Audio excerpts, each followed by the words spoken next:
In the age of nostalgia that we live in, there is definitely no shortage of 1980s coming-of-age films making their way back into the zeitgeist with remakes, reboots, and sequels to original works. In this episode, we're going to be talking about a franchise that has remained relevant decade over decade with its 5 theatrical films, popular TV series, and rumored reboot at Sony. A franchise that started in 1984 with a story about struggle, discipline, triumph, and inner peace that still hasn't concluded. A franchise that is easily recognized by one small line. Sweep the leg. You have a problem with that? That's right, folks, tie up your gi and get him a body bag, because today we're gonna break down what the f you need to know about the Karate Kid franchise.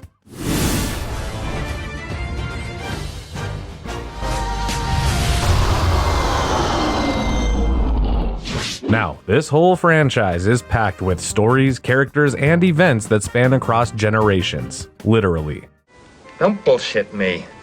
Within the Karate Kid property, there's been hundreds of punches, thousands of kicks, and millions of dollars. But of course, in order to get the full picture and truly understand this franchise, we gotta take it from the top. Let's go.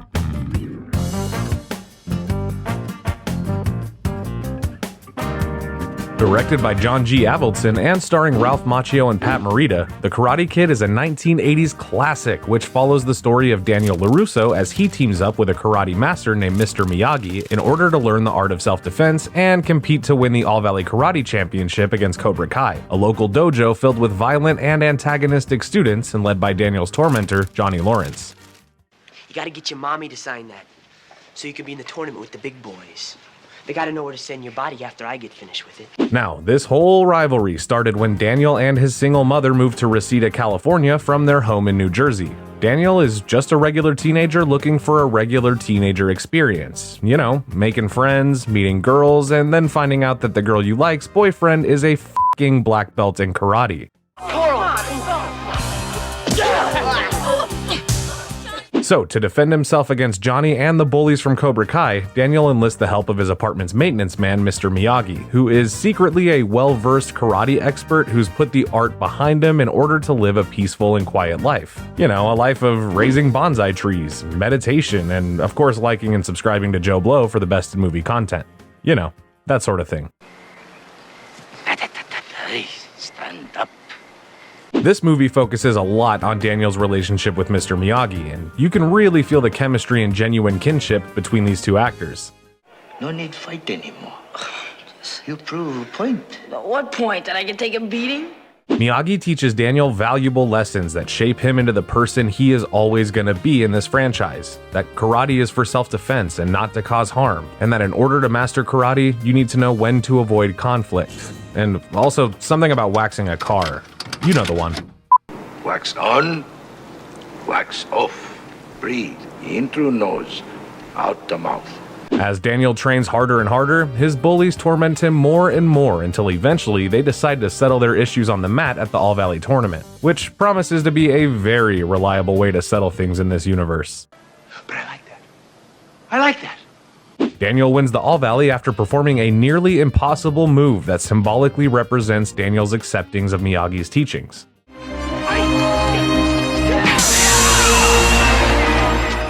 This movie is spectacular, and if not for the 80s nostalgia and awesome fight sequences, then for the absolute care and attention given to our characters. The writing doesn't make Johnny a one-dimensional bully, and it definitely doesn't make Daniel a clean-cut hero. But the biggest standout in this movie is Mr. Miyagi, played by Pat Morita, who is the true lifeblood of the story, and this of course is thanks to the wonderful screenplay written by Robert Mark Kamen, who states that, "Mr. Miyagi is always in my head. He's in everyone's head. The Karate Kid is really about the relationship, and it's really about Mr. Miyagi. He's the heart and soul of the Karate Kid." Garth, that was a haiku. We have many more incredible moments with Pat Morita to look forward to in this franchise. Now, The Karate Kid hit theaters around the same time as the Ghostbusters, so it had some stiff competition in the box office. Despite the Ghostbusters blasting their way to the top of the mountain, Karate Kid ended up making $100 million in its original box office lifetime. It's safe to say that The Karate Kid really held its own in the showdown of Hollywood blockbusters. You beginner luck. With the success of Karate Kid bringing smiles and dollars to Hollywood studios, it was only a matter of time before 80s superstar Ralph Macchio teamed back up with Morita as Mr. Miyagi in a second installment of the series. Hey, come on, let's forget this. Wait, not yet.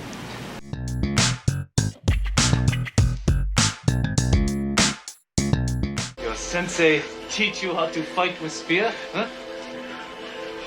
No. The Karate Kid 2 switches focus from Daniel to Miyagi as the duo travel to Okinawa, Japan to visit Miyagi's dying father and resolve conflicts from his past that will inevitably end in Daniel having to learn some kind of grand lesson from his mentor in order to put their mutual troubles to rest. The film introduces exciting new characters while also managing to take audiences away from the modern American setting of Southern California and placing Daniel in a, once again, unfamiliar new place. Boy, am I glad to see you here. No worry, nothing. Miyagi fix everything. The same cast and crew would also return, including Robert Mark Kamen as the film's writer and John G. Avildsen as the film's director. The movie introduces Chosen, an antagonistic character who is well-versed in karate and the nephew of Sato, Miyagi's childhood frenemy who is now a wealthy industrialist with a more than 40-year grudge against Miyagi. After the death of Miyagi's father, Sato gives Miyagi less than 1 week to prepare for a fight that will settle the pair's score once and for all. Thank you, Sato. Pleasure to do business with you. An old friend of Miyagi's named Yuki comes into the story, and she's the one that got away for Miyagi and the formerly arranged bride of Sato. Yuki still has feelings for Miyagi, and her niece, Kumiko, begins developing some feelings for Daniel. How poetic.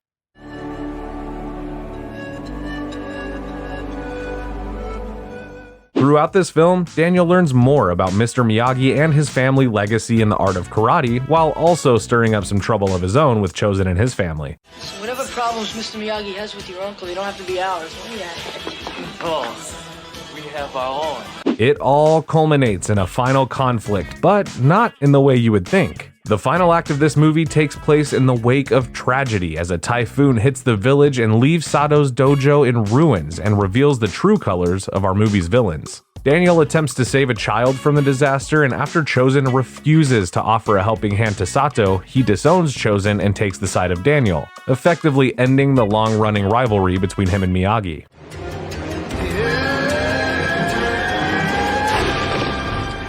The film released in theaters in June of 1986 and was greeted to mixed reviews from audiences. Some critics were more than eager to praise Pat Morita's performance, and with good reason. But the general consensus seems to be that the movie's action and new villains were the weakest points of this installment. Personally, I enjoy this film as a sequel to the original, but I must admit that it doesn't have the same magic as the first one.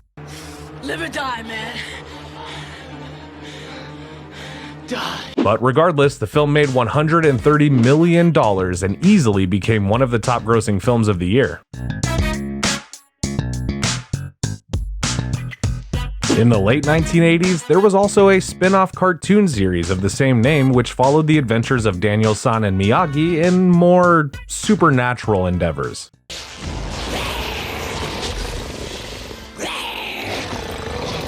The cartoon was not well received and didn't last more than one season. Honestly, I don't think I know anyone who even knows about this show. Where I come from, man innocent until proven guilty.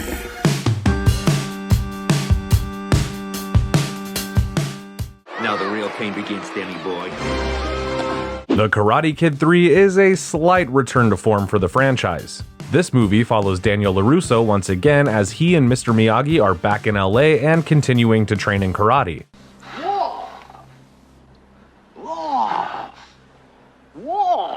But when John Kreese, the head sensei of Cobra Kai and the overly violent antagonist of the franchise, plots to take revenge on Miyagi and Daniel for the events of the first film, which left Cobra Kai the losing team in the All Valley tournament.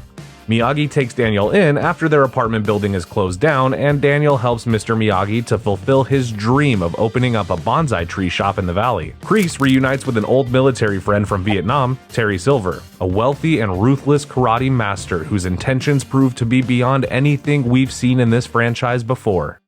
Say it! Cobra Kai never dies. bet your ass. Silver takes Daniel under his wing and effectively tries to drive resentment between Daniel and Miyagi by provoking Daniel's inner anger and turning him against his mentor. It's f***ed up. Rule number 1. A man can't stand. He can't fight.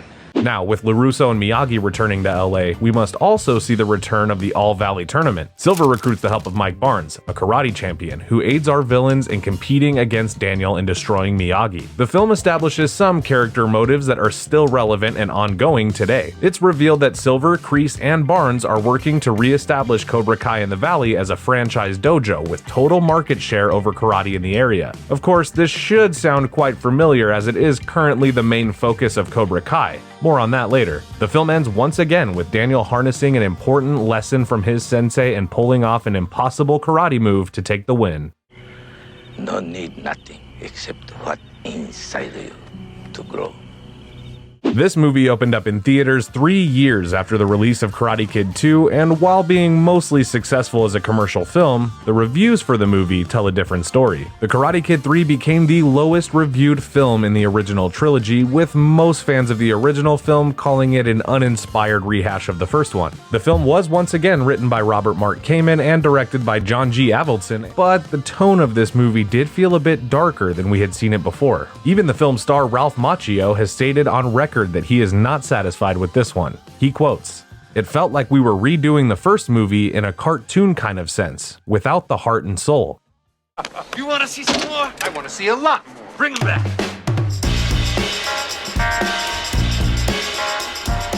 The next Karate Kid was released in 1994, 10 years after the release of the original film. This movie sees Mr. Miyagi take on a new pupil as he trains Julie, played by Hilary Swank, and helps her find her way through her emotional struggles to conquer them using karate. A similar scenario to the Karate Kid Part 1, to be sure, but this movie's protagonist is fairly different from our beloved Daniel-san, who is nowhere to be found in this movie. Very sorry. Miyagi apologize. Very sorry. Oh, very sorry. The film is not only missing its star Ralph Macchio, but it's also missing the presence of the original writing and directing duo who helmed the original trilogy. There's also a lack of Cobra Kai in this film, and the role of the antagonistic dojo was replaced with Alpha Elite, a school security group who uses physical harm to enforce the institution's rules. Some kid drops a candy wrapper, you make him pick it up and eat it. When Julie befriends Eric, Alpha Elite's newest recruit, the pair struggle with the group's leader, John Kreese. I mean, Paul Dugan. I said get up and finish the job! No more. What? In place of Johnny Lawrence or Mike Barnes, we get Ned Randall, who's basically just the bully of the movie, and not much else. You want a piece of me? Now's the time. When Julie reveals to Miyagi that she knows karate from her late father, a former student of Miyagi's, the duo begin training to help Julie overcome her issues at school due to her bad behavior, and ultimately triumph over the aggressive Alpha Elite. This movie doesn't do very much for me upon the rewatch, and I think it's a big part in due to the unlikable attitude that Julie presents us with. It's a bit hard to root for her when she's so rude to Miyagi and generally just not very compassionate. Not try to tell you nothing. Try to teach you something. Teach me? Look at you, you can't even speak English. The movie was also not a hit with audiences, as it is the lowest rated piece of Karate Kid media as of the recording of this video, and currently holds a 7% score on Rotten Tomatoes, if you're into that sort of thing, with critics saying, other than a typically solid performance from Pat Morita, this unnecessary fourth installment of the franchise has very little to offer. Ouch. Forget it, I'm out of here. This film would cause the franchise to go on ice for over 15 years. Until...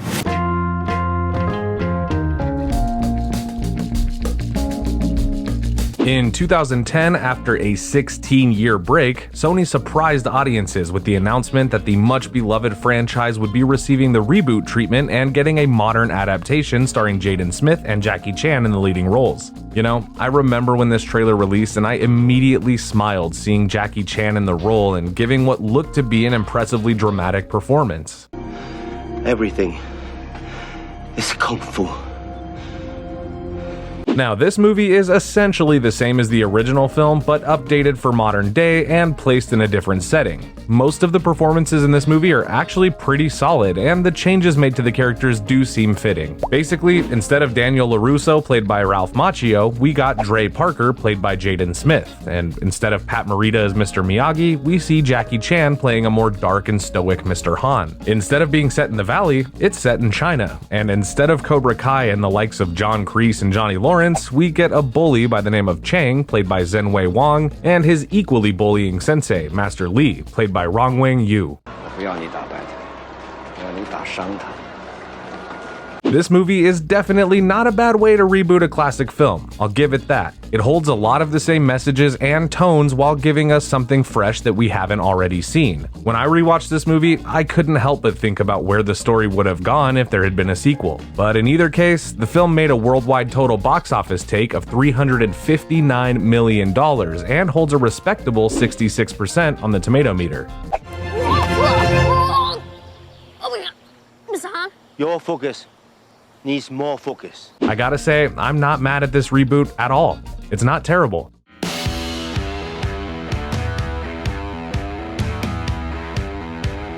Of course, The Karate Kid has recently seen a massive resurgence in fandom following the 2018 continuation series Cobra Kai, which reunited the original cast to continue the ongoing saga between two opposing karate styles.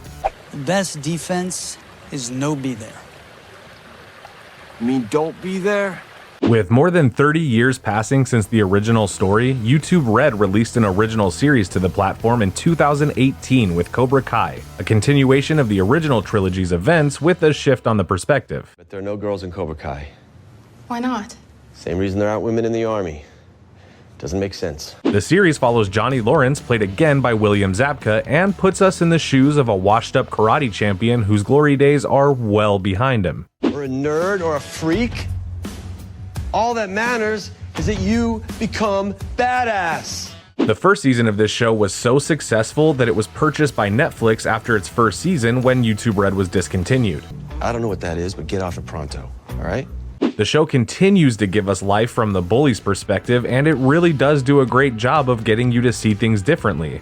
Basically, from Johnny's angle, Daniel was the bully and Johnny was the victim. And you know what? They're both bullies, and victims, and heroes. The show brings back many fan-favorite characters and expands on the backstories of almost all of them without losing focus on the new characters introduced throughout the show. Each season just seems to deepen the lore of Karate Kid while also ushering in some younger and more limber talent to keep the rivalry between Miyagi-Do and Cobra Kai going.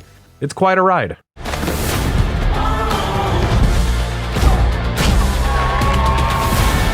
Cobra Kai is currently in production for its 6th season and has successfully tracked the arc of Miguel, played by Xolo Maridueña, as he learns the ways of Cobra Kai and Miyagi-Do in an ongoing attempt to become the best karate champion he could be, while also bringing some feuds to an end and some new feuds to the forefront.